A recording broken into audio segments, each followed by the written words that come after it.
Welcome everyone to our Wednesday webinar on Windchill Options and Variants, Part 1. I am Michael Wimberly and I will be conducting the webinar today. So the overall agenda for this webinar is, of course, to go through and do an introduction, do a general overview of the topic, of course, being options and variances, and then, of course, do a demonstration and a Q&A afterwards, and then, of course, just a simple thank you for your attendance. All right, so real quickly, my name is Michael Wimberly. I've been employed with PDS Vision now for a little bit over 11 years now. I've worked with PTC products for over 25 years. I've been within the PTC channel of our channel for over 20 years and have a certified trainer and implementer of both Creo and Windchill.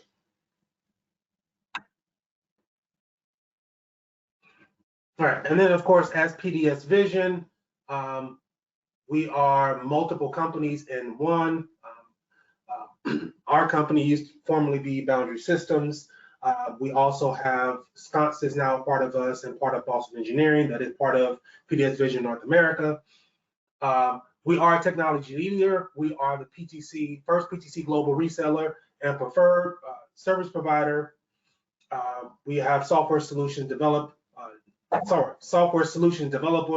for design and manufacturing. Our capabilities are vast: consulting, implementation services, professional training, cloud, help desk, all those different areas that we can go through and assist you with. At the bottom, you kind of see an overall timeline of PDS Vision. The important thing is, as of the 1st of 2023, we are all PDS Vision.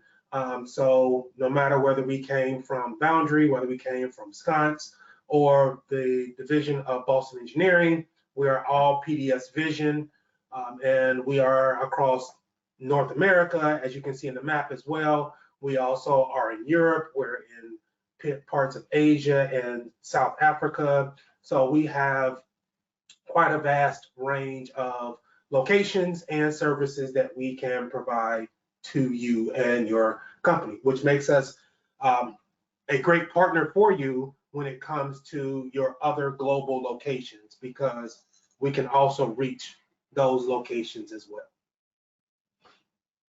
All right, so options and variances. First off, when you're dealing with options and variances, there are some things out of the box that are turned off that will need to be turned on. One of those is one of the preferences that says configurable module support.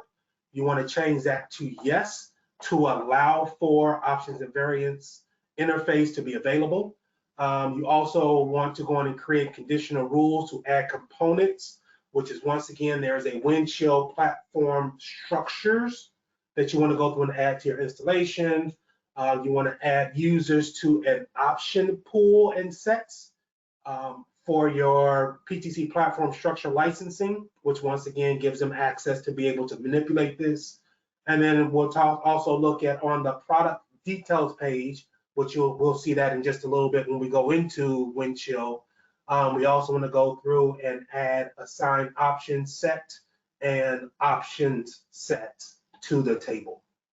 And then once again, one of the things that makes this whole thing beneficial is to make sure that when you are submitting or checking in your files into Windchill, that you do have a publisher that is actually publishing the viewables, because the viewables that are published for the CAD file will propagate over to the WT part files, which is what we're using for the options and variants options inside of Windchill. All right. So with the manufacturing process, there are many different strategies that take place.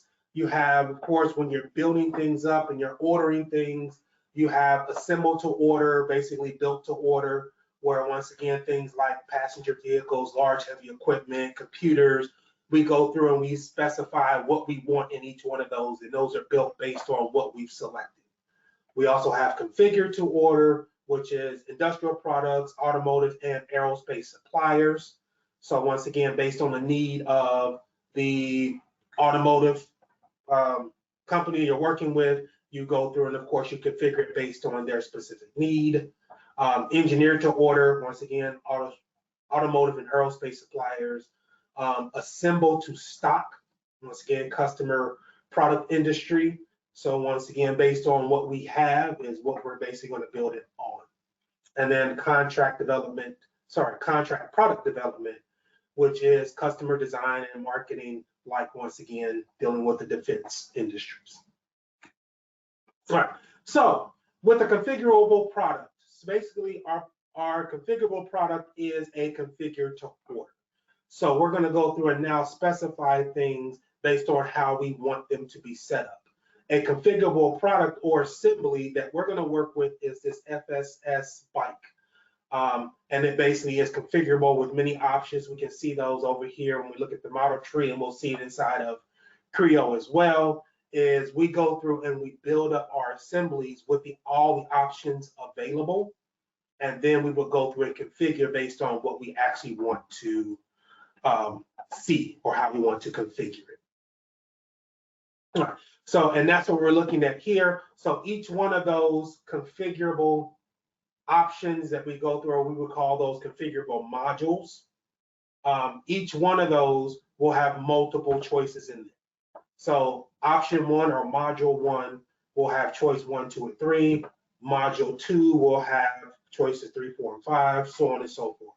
So we'll continue to go in and create those modular configurations based on the information that we want to be able to swap out. And once again, we'll see that in more detail when we go into Creo as well as Windchill. So as we're going in and we're developing our options, there are some things that can be done up front, such as specifying if I select this option, then it should automatically select this, or it should not be able to select this. And that's what we can go through and create. We can go in and create include rules, or we can create exclude rules. So for this one, option 1, if we pick choice 1, then out of option 3, it's going to automatically include choice 7, and out of option 5, it's going to automatically include choice 13. So we can have those things set up. So as soon as I pick one, these are automatically selected. Or we can do the opposite of that.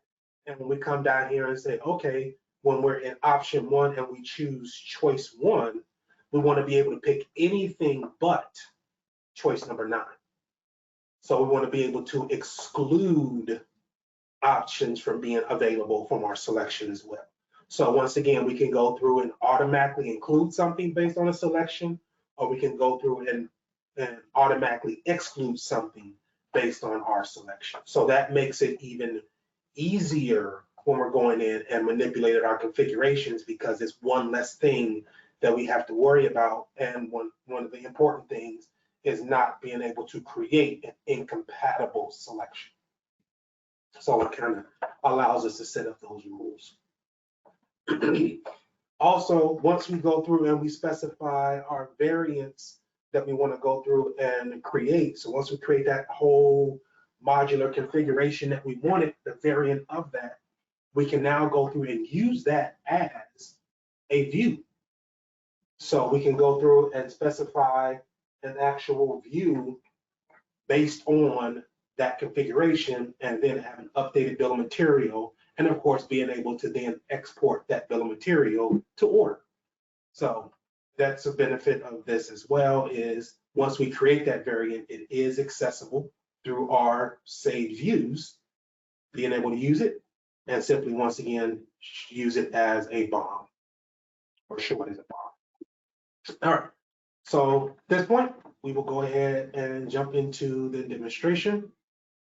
For this, if you do have any questions, please type them into the questions area in your GoToWebinar connection, and I will more than likely address those towards the end of the actual webinar versus doing it during the actual process. All right, so one of the first things we're doing, we're looking at Creo. So inside of Creo, you can see this motorcycle here. It is our SFS motorcycle. And as you can see, there's a lot in here. So when we go through and develop things for our options, we go through and create two type of assemblies. Underneath here, we will go through for assemblies. We have a configurable module and we have a configurable product. The configurable product is the motorcycle itself. So that is where we're now going to assemble in the configurable modules. So we can go through and create the actual product, once again being the overall motorcycle. And then underneath that product, we would have the modules, as you can see here. And once again, we're not ever going to use this top level assembly anywhere because this top level assembly has everything. It has every frame that is available. It has every set of forks that is available. You can see each one of those here. You expand over here, you can see each one of them. You have those in here. You can see the different wheels that are available. You know, all these different options, you can see their icons associated with them. So this is how we go in and build up this assembly. So what do? We take it and we take this configurable module and we simply assemble in the different options that are available. Now, this works very similarly if you've ever done an interchange group. This works very similar to an interchange group where we have the initial item in here, and this is the item that we may have put into the assembly initially. Now we're going to go in and bring in the other one, and now basically assign the references from this one to be equal to the references on this one and the third. So we'll go through and create basically all of our references. Sorry. How each one of those things relate to each other.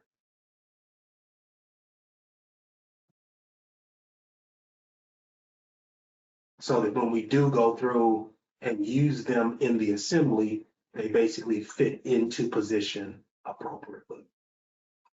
So that's why when we're looking at it right now, they don't seem to be assembled properly because they're not supposed to be. We haven't gone through and defined a configuration that's assembly. So what we do is, once again, we overbuild the assembly using configurable, the configurable product with the configurable modules. And then in the Creo area, if we were manipulating this, at this point, we will go through and now create variants. Now, I'm not going to go into this because this is a whole nother webinar all by itself dealing with options modeler. We have one on our website. Actually, I think we may have several of those on our website, but this may be something that we also touch again, maybe the first part or the beginning of next year as well to build on it additionally. But over here are those options. We go through and specify the different motor that you want. You can come over here and specify, you know, the different fork set that you want. And as you notice, as you begin to select here, it removes the other options. So it'll continue to go in and update as you go through and select the appropriate references. So like I said, I'm not going to go into that into any detail, any more details, just showing you how in Creo you will go through it and update this information to go in and see the model itself. All right. Now, when we have this built up inside of Creo, of course, we want to now go through and check this whole thing into Windchill. Now, Windchill is smart enough to understand this configuration that we have. So what we're able to do is, once it's checked in, and I have it kind of separated. Normally, we can put within any environment of Windchill, we can put our CAD files and our part files in the same location. Just for this, I did go through and separate the CAD files and the part files into two different folders. So I have all my parts here. Now, everything that we've defined inside of Creo, when we have those configurable modules, as well as the configurable product, those are all here. You can see they have special icons with our WT parts. it shows you that these are all configurable modules.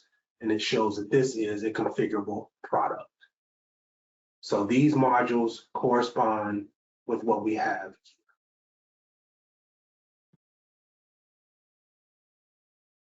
Excuse me. So with that being said, same thing. If I look at this and I look at this viewable,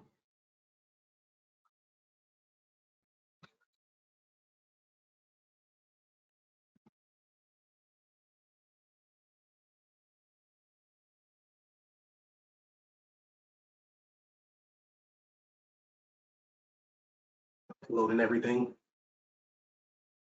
assembly. Once again, you can see that it looks just like it does in Creo, except for this surface.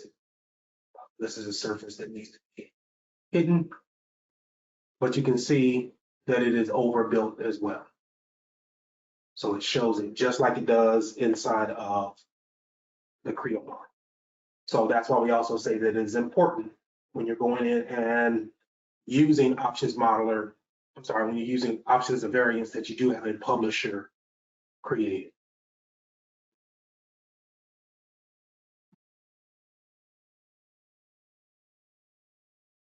All right. So there is our actual parts structure. And as once again, we specified that it does recognize everything. Now, the way we want to build this up into options and variances is we now want to go into the actual product itself, into the details page.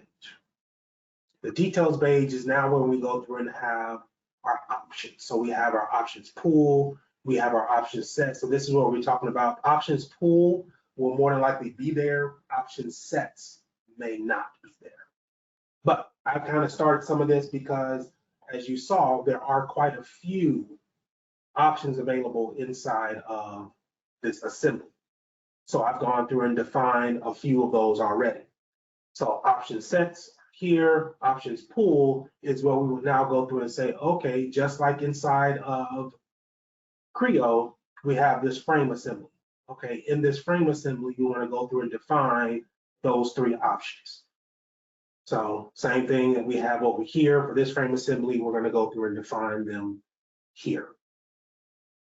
Now, for this, I've created all of them except for one. And that one that I have not created is there is a wheel rear that I have not done yet. So I'm going to go through that process just to show you how to go through and build up these data sets. So inside of here, I'm just going to come over. I'm going to say, yep, I'm going to go in and create a new option underneath this bike set. Now, I will also show you this as well, because this product is more than likely going to have multiple options and variants assemblies inside of it. I've gone through and basically created a subcategory. So this is going to be all my options and variances for this SFS bike. I can create another grouping for items that may be in, I don't know, I'm just gonna make up something, a lawnmower or a jet ski or a drill or whatever it is that we go through and specify. So I'm just going in and saying for the bike, here are the options that are available for it. If this was just a single product with a single end item, top level item, then I could basically create them directly underneath this top level. But once again, because I'm grouping them together, because I'm going to have multiple options and variances inside of this product, I'm just making it easier for me to be able to distinguish which one I need to work on, or the options available for each one. So once again, I'm going to go in and specify a new option. So this new option is going to be SFS wheel rear.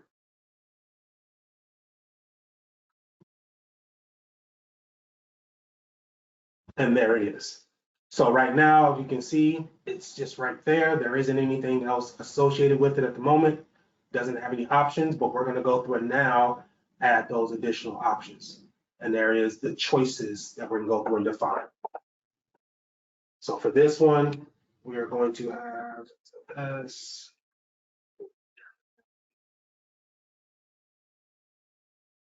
For This one is the best. 80. And this is going to be, let's bigger. We'll just let simple. And if we want to go through and add more, of course, we can go and add more. We can continue to go in and add additional rows. So if there's a bunch of options that were available in there, we can go through and add each one of those. Right, so now we can see this assembly here, I'm sorry, this data, this grouping set now has its options underneath it. Pretty straightforward on that one.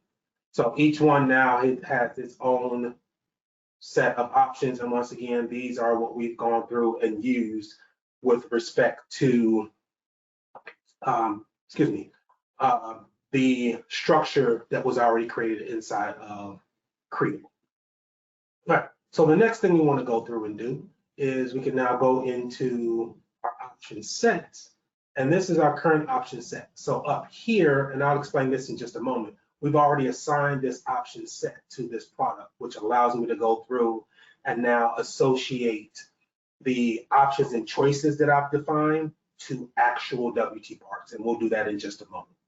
So this option set now allows me to go through and specify out of all the options in the pool, which ones do I want for this SFS bike? So I already have some of those defined. Once again, I'm going to just right click on this, say edit. I'm sorry, not edit. That will be the choices. I'm actually going to come over here, right click on it. Go.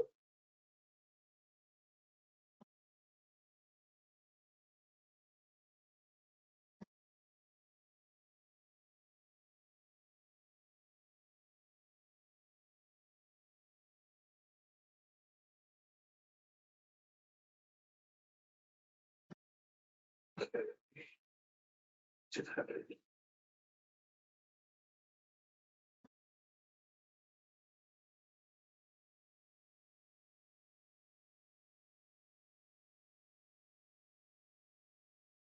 There it is. I manage choices. Sorry. My apologies. So now in this structure, when I'm in the option set SFS bike, I'm now going to go through, and as you can see, currently, all of the filters or all of the options are assigned to this bike except for the one I just created, which is the rear wheel. So I'm going to come up here, actions, manage my choices, and this now shows me all the ones that I have currently selected and what I do not have selected. So I can come over here and select on this, and this will show me those three options, basically validating that yes, out of this rear wheel, I do want all three of those. Say okay. And there it is. So once again, inside of here, I've now gone through and updated this option for each one.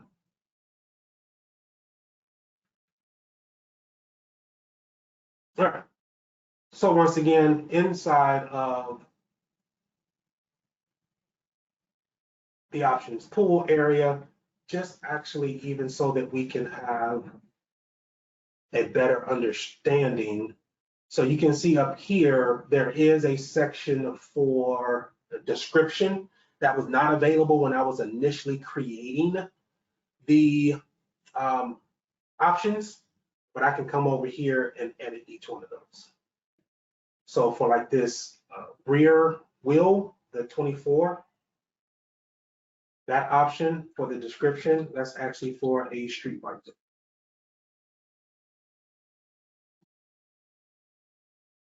And then the KT is actually for a racing bike.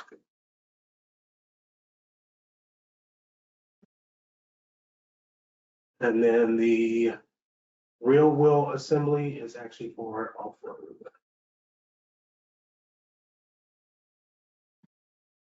Now, I do that because it's beneficial to be able to see, once again, the relations. And it's the same way it is when you're inside of Creo. where you have those categories as to what each one of those actually fit into. Now, why is that beneficial? Is because one of the things that we're also able to do is, I mentioned it in the presentation, is we're also able to go through and specify what to include or exclude based on additional selections. So for example, over here we have include rules, we have exclude rules. There's also another section that you need an additional license for, and that license is, there's a smart platform for Windchill that you'll also need to go through and have in order to see this conditional rules. If you don't have that, then you just basically, you'll see everything but that option. But for each one, I can go through and specify either here to create a rule or in here to create a rule. Or if I want to go specifically over to the object, for example, I'm going to look at front wheel. And I can come over here and select on this front wheel, which is the street version of it. I can right click on it and say new include rule. What do I want to include? Well, every time this front wheel 22 is selected, I also want this one selected. So whenever the street version of the front wheel is selected, automatically select the street version of the rear wheel. And I can do that for each one of these.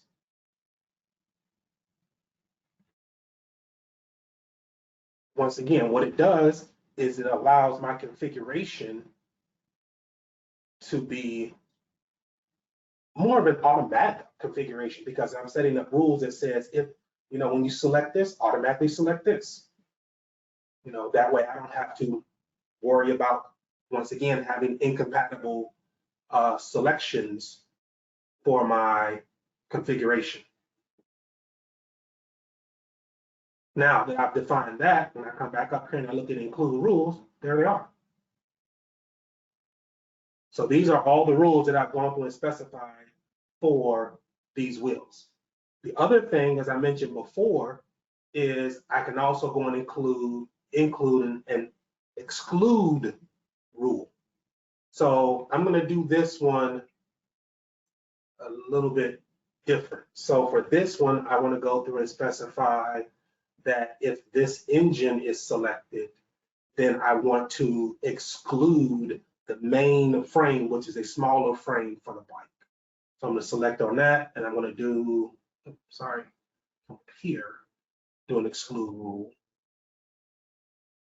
And I'm going to say for the engine,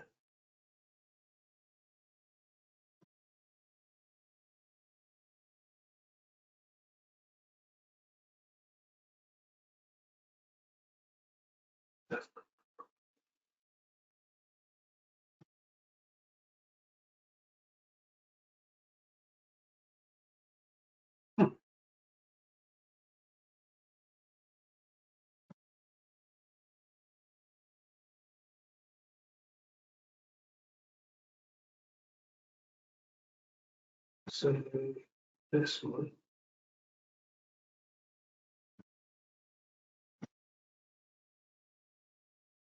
Based on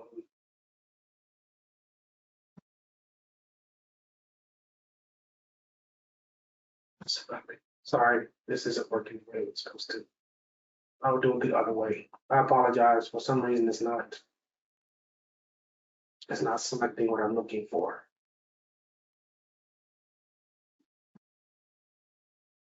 I'll come back to that.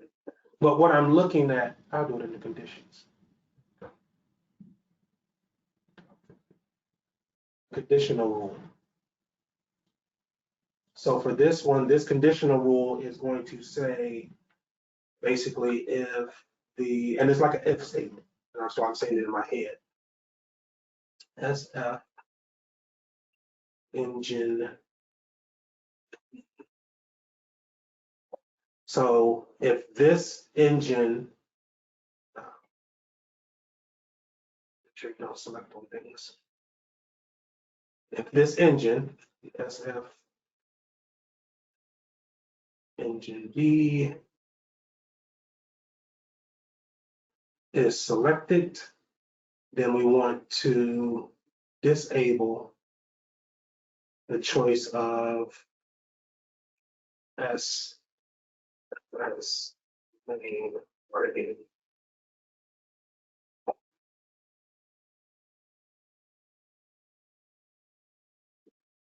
Oh, sorry. Quotes around everything. Let's see that a signal works. There we go. So basically, we're saying that once again, if this is selected, I want you to exclude this. So we can go through and set up those particular rules, or once again, any additional rules that we want for any of those. So how do we go through? The next step now is we've gone through and we've specified that we have this rear wheel and we specified these, but right now, these options are just in here. They're not actually associated with any of the CAD files yet, or the WT part files yet. So what we're going to do is we're going to go back into the main assembly, into its structure. So once again, underneath here, we see everything, and there is the rear wheel, and there are the options for it. Now we could do it here, or I'm going to go ahead and open this up in its own window. And then what I'm able to do is now go through and specify which is which. So what option from my options goes with the specific WT part file. So for this one, I can come over and once again, assign expression. So I'm once again in my structure. So I'm in the structure of my WT part.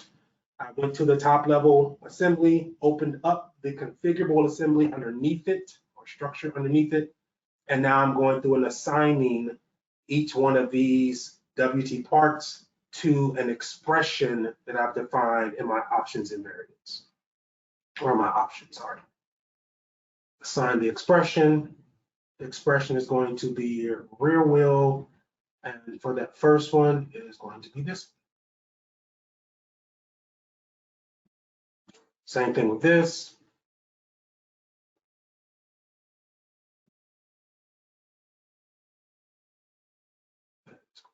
This. And then the rear assembly.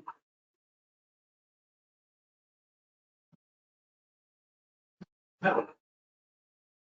So once again, that entire flow of everything was once we've gone through and created the information in the Creo, as far as the configurable product and the configurable modules, we've checked everything in. It created our structure that we are familiar with from our top level, which also has the configurable information. From there, we went into the actual product itself and defined the options that we wanted for each one of those. Sorry. So on the options pool, we specified that same structure that we had inside of Creo. We defined this structure here and its equivalent options underneath here. Once we've defined those, what I just did was now say that these options that we've defined here are equal to these WT part options inside of my overall structure. All right. Excuse me. So once we have all of that configured, now what we want to do is basically go in and create a type of a configuration. So from this top level assembly, it's just like going into the configurable product in Creo. Now we're inside of the top level assembly of this structure. And we just want to come down here and we want to select configure. When we select configure, it's like going in and changing the display, but instead of going in and defining the options here, we're going to go to the option filter. Now, each one of these, we can now go through and define. So just like we defined before, excuse me, we go through and select on the frame. As you see, one of the rules that I had previously was that if I go through and I select on this frame, automatically select this moment.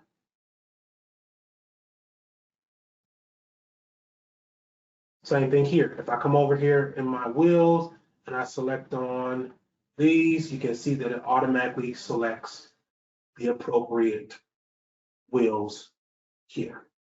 So it's one less selection that I have to make because I've gone through and set up rules that goes through and governs how things are put together.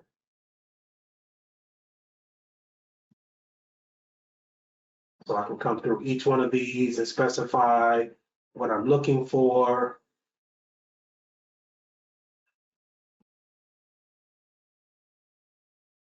Now, you can also see there's that motor, the rear attachment. Let's do that. And next, what it does next is it goes through and validates that everything that I need is okay. There is a preview. Now, I like this because what this also does is because we're using options and variances multiple times on this assembly and creating these different variants, it will actually go into this assembly and see if we've already created a variant with the configuration that we've specified. So does one already exist? That way we're not duplicating the effort. If it did already exist, it will come over and basically show it here, and we can now go through and use that for our variant instead of creating something brand new. So this is where it's very beneficial not to be able or to stop you from going in and duplicating something that's already there. All right, so since nothing shows up, we're going to go ahead and create a new one. I'm going to call this street.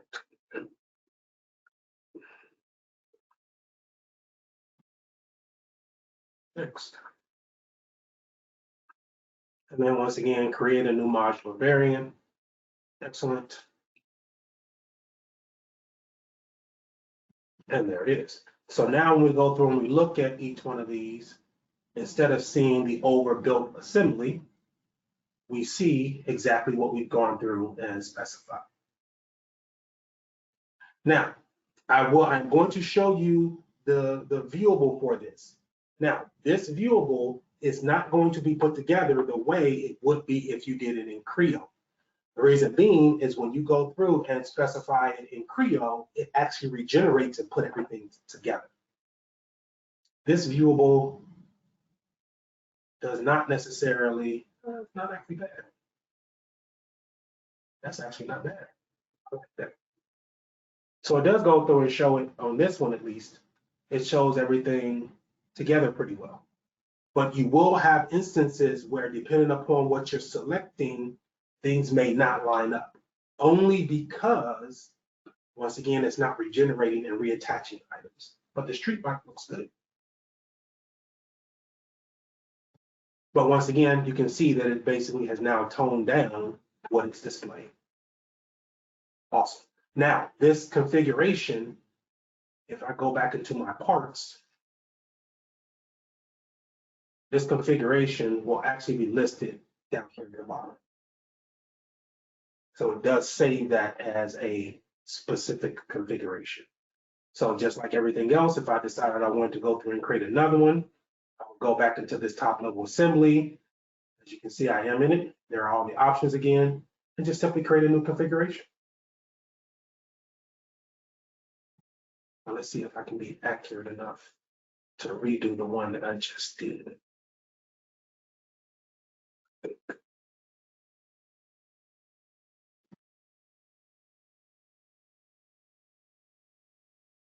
Try to duplicate the one I just did so that we can see that it throws up.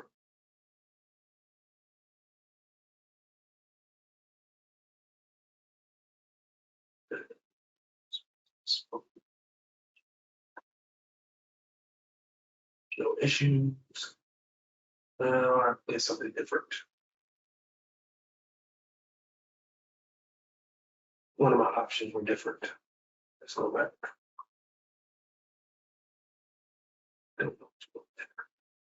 Oh. What's this?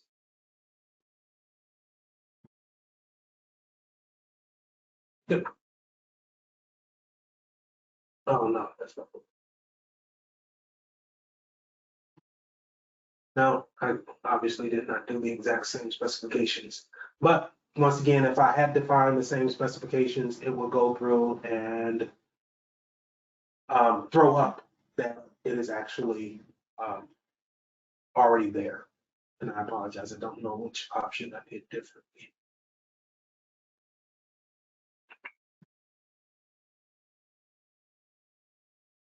No, I need to go through and pinpoint that. But once again, it does allow me to go through and create a new configuration. Now, you can also see with this, there is a filter that has excluded the mainframe, and that is because of the engine type. If I select the 450 engine, I have it set up where it will go through and exclude the mainframe because it is too small for that engine type. So, all right. So other than that, once again, that's just kind of the overview of the options modeler. So once again, what you're doing and is inside of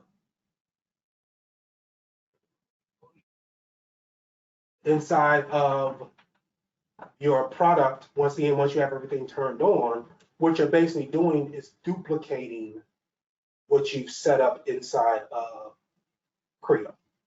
So I'm taking this same information, creating that as part of my option pool.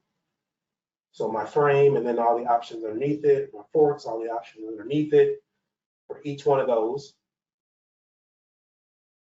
Then what we can do is we can go through and specify for this, we can now want to go through and create an option set and specify which of the options in the options pool we want to use. So we can go through and now filter down. Once again, for what I was doing, I wanted it all. But when I have multiple products in here, or I should say multiple assemblies in here, that some stuff may not be applicable, then that's where I can go through and divide this information. Then I take this and I've assigned it to this product, which now, once again, from here, now we'll go into my top level,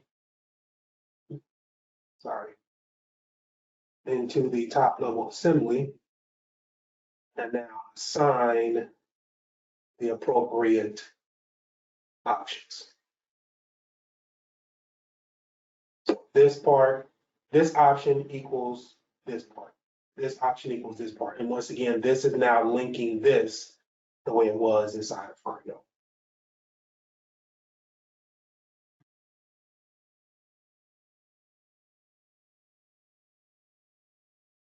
All right. So with that, once again, this is just more of a part one. It's just kind of giving an overview of it. As I was getting into options and variances, I realized how much information there is with options and variants. One of the things that I didn't cover, that I will definitely cover in more than likely the next one, is that there are options available from a design level.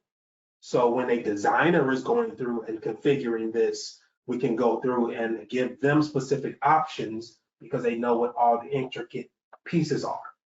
Or we can come over here and develop something from a sales standpoint.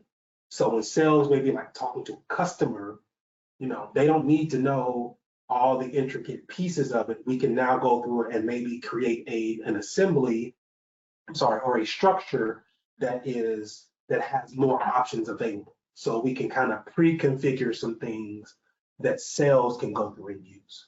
instead of going in and digging deep where they have to pick the motor type, they have to pick the frame, they have to do, the types, the tire types. We can go through and say, hey, here is this particular configuration. It has X, Y, and Z. They don't need to know what X, Y, and Z is. They just want to know, if I pick this button, here's what the customer sees.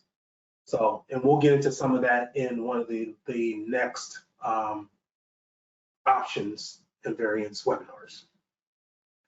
So at this point, that will be the end of that. If you have any questions, please put them into the chat. I do see that there are a few at the moment. One of them is, how does one create a configurable object without coming from CAD? I'll have to see, Chris, I'll have to go in and validate, but it should be, I'll have to see if that type of WT part needs to be turned on for it to be available when you're creating the part types. So it may be an option that is there, because as you can see, it is part of Windchill, but is it available when we're going and saying a new part? Is that configurable option available for individual selections? I'm not sure of that. I will need to look at that. Did you mention the include exclude rules are two-way? Unfortunately, not. And that I don't like that. And I will try to see if I have some type of an update or workaround with that, but that will be perfect. Yes, I was thinking the exact same thing, is that when we go through and we select, we have the rule that says if we pick the smaller engine, then only pick the main frame. It doesn't say if we pick the main frame, only pick the smaller engine. So we would literally have to create another rule that does the inverse of that.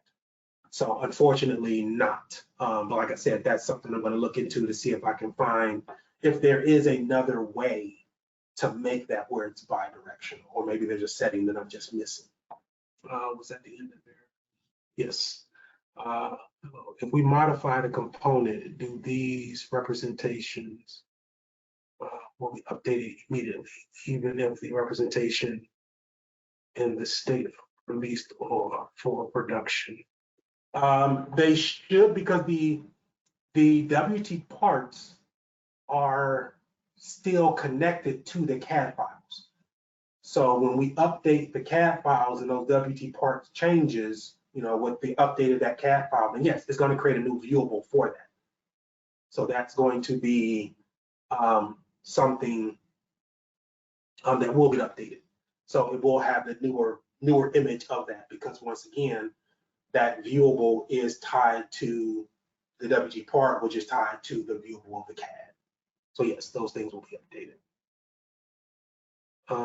Thank you. We use SolidWorks as design tool and we'll upload parts and bombs through a template. Oh, okay, understood. Yeah, Chris, let me look into that and see the availability or the option to be able to create those configurable parts, WT parts, and being able to basically link those with, like you said, your CAD files, your SolidWorks files. So yes, I will look into that for you.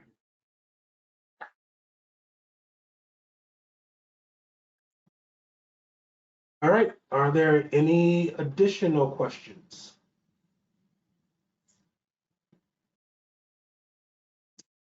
If not, keep in mind that we do have training capabilities.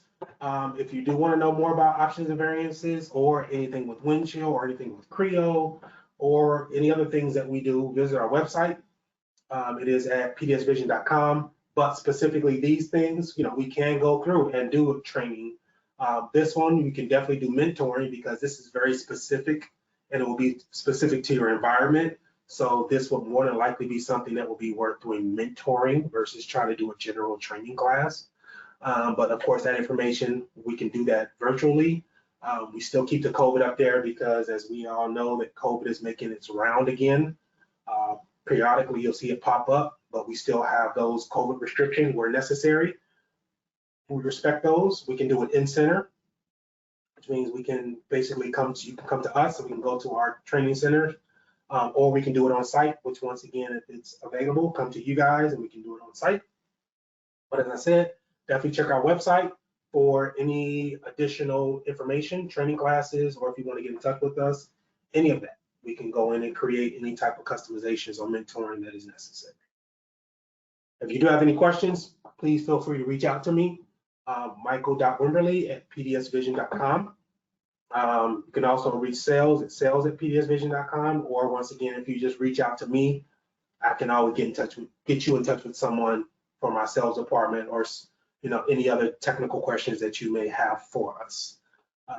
Please feel free, of course, to visit our website, pdsvision.com, where you'll see more information about us, what we do, how we do it, where we are, ask us questions, any of those things. And of course, visit our YouTube page for any additional videos. So as I mentioned before, we do have those that aren't familiar with Options Modeler in Creo. We definitely have a webinar on Options Modeler. I think we have a couple of webinars on there, so you can go to our actual page. So just search PDS Vision. You'll go to our page and actually search within our webinars, because we have quite a few in there. So you can search within the webinars for Options Modeler, and that'll come up. We also have additional options or additional videos with Windchill, Creo, or other products that we actually offer. So once again, thank you all very much for your time, and I hope that this was informative for you. So you guys have a great afternoon and a great rest of the week, and we look forward to seeing you on our next webinar next week, which I think, if I'm not mistaken, it is PDS Search Engine, which is an add-on into Windchill. So if you are interested in that, which helps for your non-engineers that aren't necessarily in Windchill all the time, this is an add-on to Windchill that makes it simpler for you and of course the regulars into Windchill to be able to access data from Windchill. So yeah, definitely tune in next week as well for that webinar. Once again, have a great remainder of the day and a remainder of the week.